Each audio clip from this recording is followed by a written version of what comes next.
Hello साथियों, आज की वीडियो बहुत इंपॉर्टेंट है क्योंकि इस वीडियो में हम हिंदी व्याकरण के उन क्वेश्चनों को कवर करेंगे जो सबसे ज़्यादा परीक्षाओं में पूछे गए हैं। एक-एक क्वेश्चन आपके लिए इंपॉर्टेंट है। मैं कहूँगा कि आप इस वीडियो को शुरू से अंत तक देख लेना। चलिए स्टार्ट करते हैं वीडियो और वीडियो का आज का जो पहला प्रश्न है, कह रहा है कि समास का शाब्दिक अर्थ होता है। आपसे क्वेश्चन में पूछा गया है कि समास का शाब्दिक अर्थ होता है, तो यहाँ पर आपको बताना है कि समास का अर्थ क्या होता है। तो समास का शाब्दिक अर्थ होता है संक्षेप, यानी संक्षेप में कोई बात बताई गई उसे हम समास कहते हैं। तो यहाँ पर आपका आंसर क्या हो जाएगा, ए ऑप्शन राइट हो जाएगा। अगले क्वेश्चन की ओर बढ़ते हैं। अगला क्वेश्चन देखते हैं क्या है। क्वेश्चन नंबर 2 कह रहा है कि दो वर्णों के मेल से होने वाले विकार को कहते हैं।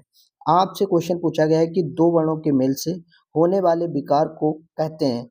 आपको बताना है कि दो वर्णों के मेल जब होता है तो उससे जो परिवर्तन आता है उससे क्या कहते हैं, संधि कहते हैं, समास कहते हैं, उपसर्ग कहते हैं या प्रत्यय कहते हैं।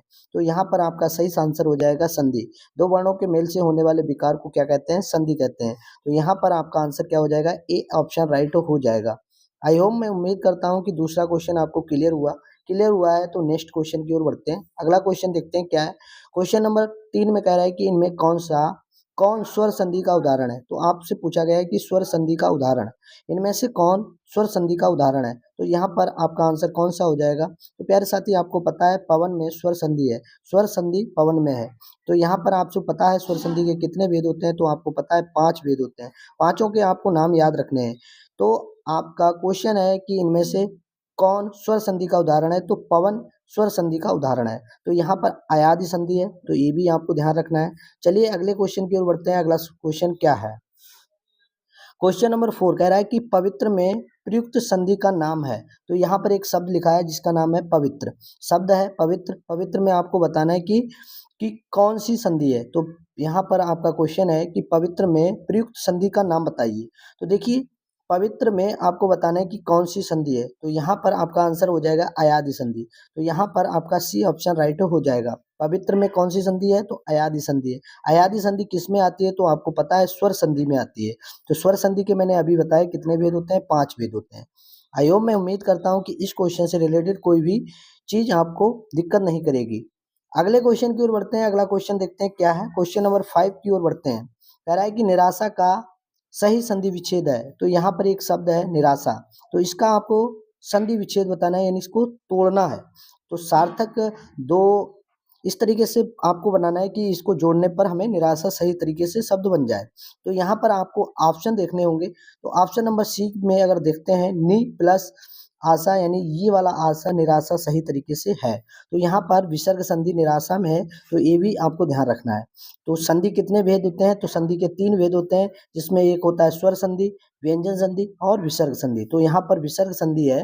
निराशा में कौन सी संधि है, विसर्ग संधि है। निराशा का संधि विच्छेद क्या है, नि प्लस आशा है, नि विसर्ग प्लस आशा है। तो यहाँ पर आपका सी ऑप्शन राइट हो जाएगा। अगला क्वेश्चन क्या है। कह रहा है कि मुझे किस प्रकार का सर्वनाम है। ये शब्द जो लिखा है मुझे, इसमें बताना है कि कौन सा सर्वनाम है। तो यहाँ पर आप देखेंगे 4 ऑप्शन दिए गए हैं। पहला है उत्तम पुरुष, दूसरा है मध्यम पुरुष, तीसरे में अन्य पुरुष और चौथे में इनमें से कोई नहीं। तो देखो, मुझे में किस प्रकार का सर्वनाम है, ये बात आपको ध्यान रखनी है। तो मुझे में उत्तम पुरुष सर्वनाम है। यहाँ पर कौन सा सर्वनाम है, उत्तम पुरुष सर्वनाम है। तो इस क्वेश्चन का आंसर क्या हो जाएगा, ए ऑप्शन आपका राइट हो जाएगा। नेक्स्ट क्वेश्चन की ओर बढ़ते हैं। अगला क्वेश्चन देखते हैं क्या है कि संबंधवाचक सर्वनाम बताइए। तो यहाँ पर आपको बताना है कि संबंधवाचक कौन सा सर्वनाम है जिसमें हमें संबंध का बोध हो रहा हो, तो वो संबंधवाचक सर्वनाम बोलते हैं। तो इसमें आपको 4 ऑप्शन दिए गए हैं, उसमें आपको क्लियर करना है कि संबंधवाचक सर्वनाम कौन सा है। तो यहाँ पर आपका आंसर हो जाएगा जो संबंधवाचक सर्वनाम को इंडिकेट करता है। तो यहाँ पर आपका जो संबंधवाचक सर्वनाम है वो है जो।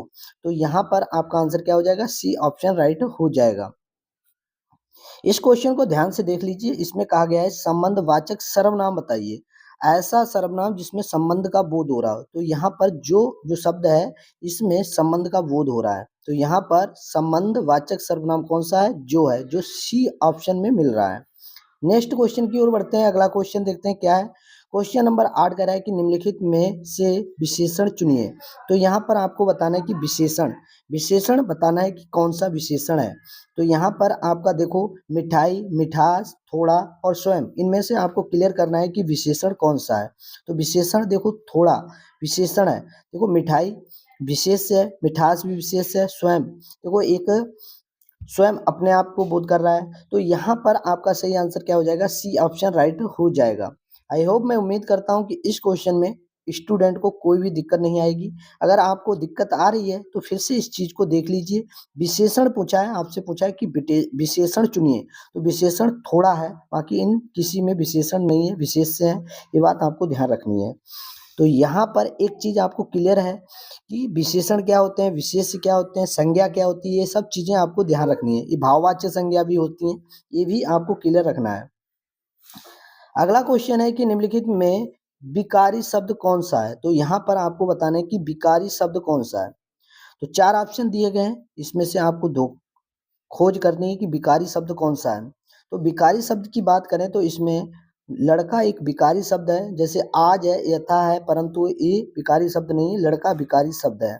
तो अगले क्वेश्चन की ओर बढ़ते हैं। अगला क्वेश्चन देखते हैं क्या है।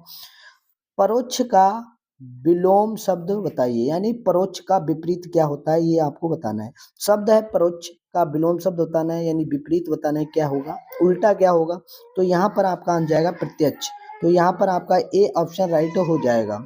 अगले क्वेश्चन की ओर बढ़ते हैं। अगला क्वेश्चन देखते हैं क्या है। अगला क्वेश्चन है 11, जिसमें कह रहा है कि नीरस का विलोम शब्द है। तो यहाँ पर आपको बताना है कि नीरस का विलोम शब्द क्या है। तो नीरस का विलोम शब्द सरस है। तो यहाँ पर आपका आंसर क्या हो जाएगा, बी ऑप्शन राइट हो जाएगा। अगले क्वेश्चन की ओर बढ़ते हैं। अगला क्वेश्चन देखते हैं क्या है। क्वेश्चन नंबर 12, वह स्त्री जिसे पति ने त्याग दिया हो, यानी ऐसी स्त्री जिसके पति ने उसे छोड़ दिया हो, उसे क्या कहेंगे। तो उसे क्या कहेंगे, तो परित्यक्ता कहेंगे। यहाँ पर आपका आंसर क्या हो जाएगा, सी ऑप्शन राइट हो जाएगा।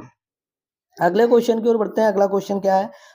मधुशाला के लेखक हैं, आपको बताना है कि मधुशाला के लेखक हैं सूर्यकांत त्रिपाठी निराला हैं, मलिक मोहम्मद जैसी हैं, सूरदास हैं, हरिवंश राय बच्चन है। तो यहाँ पर आपका मधुशाला के अगर क्वेश्चन की बात की जाए, मधुशाला के लेखक कौन है, तो हरिवंश राय बच्चन है, यानी आपका डी ऑप्शन राइट हो जाएगा।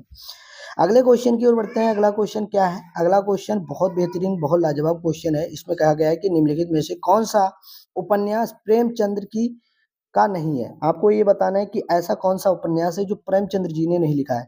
गमन है, कर्म भूमि है, रंग भूमि है, आग का दरिया है। तो यहाँ पर आपका आंसर क्या हो जाएगा, जो प्रेमचंद्र जी का उपन्यास नहीं है, ये आपको पहचान करनी है।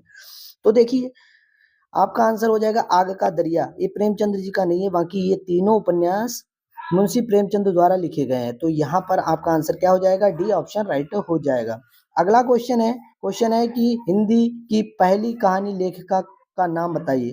ऐसी कौन सी कहानी लेखिका है जो हिंदी की पहली है। तो यहाँ पर आपका आंसर जाएगा बंग महिला, यानी ए ऑप्शन आपका राइट हो जाएगा। आई होप, मैं उम्मीद करता हूँ कि आज की वीडियो आपको पसंद आई है तो वीडियो को लाइक कर दीजिए। चैनल पर पहली बार जुड़े हो तो चैनल को सब्सक्राइब कर लीजिए और एक बार इस वीडियो को अपने दोस्तों के पास शेयर कर दीजिए। मैं उम्मीद करूंगा कि आज आपको बहुत कम समय में बहुत अधिक क्वेश्चन मैंने सिखा दिए। अगर आपने इन क्वेश्चनों को बना लिया तो समझिए आपको हिंदी आने लगी है। आज के लिए इतना ही। Thank you all of you. अगली वीडियो में फिर से लाएंगे कुछ नए क्वेश्चन। आज के लिए इतना ही। जय हिंद, नमस्कार।